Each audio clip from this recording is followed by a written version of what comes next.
Mến chào quý vị và các bạn đang quay trở lại với kênh của chúng tôi. Rất vui được đồng hành cùng quý vị với nội dung nữ ca sĩ hàng đầu Việt Nam, cha ruột nương nhờ cửa Phật, lấy chồng ngoại quốc, hai con ăn chay từ 0 tuổi.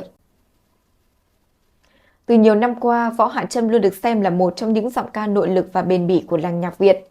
Không chỉ ghi dấu bằng thực lực chuyên môn, nữ ca sĩ còn nhận được sự yêu mến bởi đời tư kín tiếng, hình ảnh sạch scandal và cuộc sống gia đình viên mãn bên chồng doanh nhân người Ấn Độ cùng với hai con nhỏ đáng yêu. Phía sau ánh hào quang nghệ thuật ấy là một câu chuyện gia đình đặc biệt, nơi những giá trị về sự an yên, lòng hướng thiện và nếp sống thuần chay được truyền qua nhiều thế hệ. Sinh năm 1990 tại thành phố Hồ Chí Minh, trong một gia đình có quê gốc ở Điện Bàn, Quảng Nam, Võ Hạ Trâm sớm bộc lộ năng khiếu âm nhạc từ nhỏ. Cô từng khiến giới chuyên môn chú ý khi sở hữu chất giọng nữ cao giàu cảm xúc, kỹ thuật thanh nhạc bài bản cùng khả năng xử lý nhiều dòng nhạc khác nhau. Bước ngoặt lớn trong sự nghiệp của nữ ca sĩ đến vào năm 2007 khi cô đăng quang cuộc thi ngôi sao tiếng hát truyền hình thành phố Hồ Chí Minh ở tuổi 17. Danh hiệu này trở thành bệ phóng giúp cô từng bước khẳng định vị trí trong làng giải trí. Khác với nhiều nghệ sĩ trẻ lựa chọn hướng đi thiên về thị trường, Võ Hạ Trâm kiên trì xây dựng hình ảnh của một ca sĩ theo đuổi giá trị nghề nghiệp lâu dài.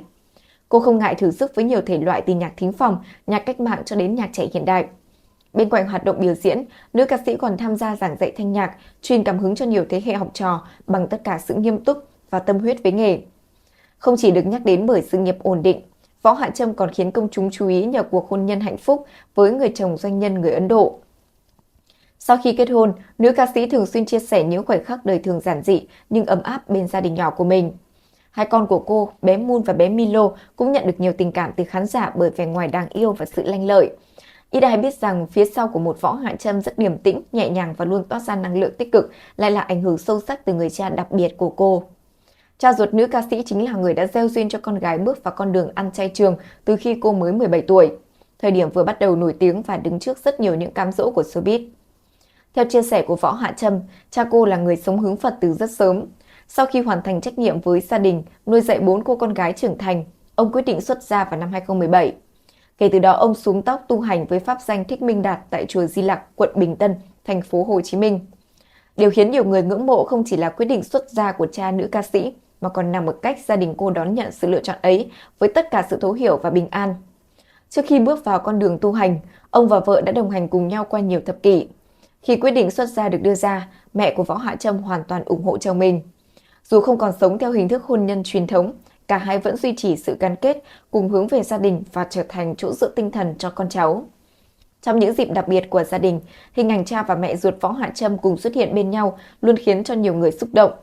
Mỗi một dịp đầu năm mới, cha ca sĩ sẽ thường từ chùa trở về nhà để sum họp cùng con cháu, phát lì xì cho các con và các cháu trước khi cả đại gia đình cùng lên chùa cầu bình an. Chính sự hòa hợp và văn minh trong cách ứng xử ấy đã tạo nên một mái ấm mang nhiều giá trị tinh thần rất đặc biệt.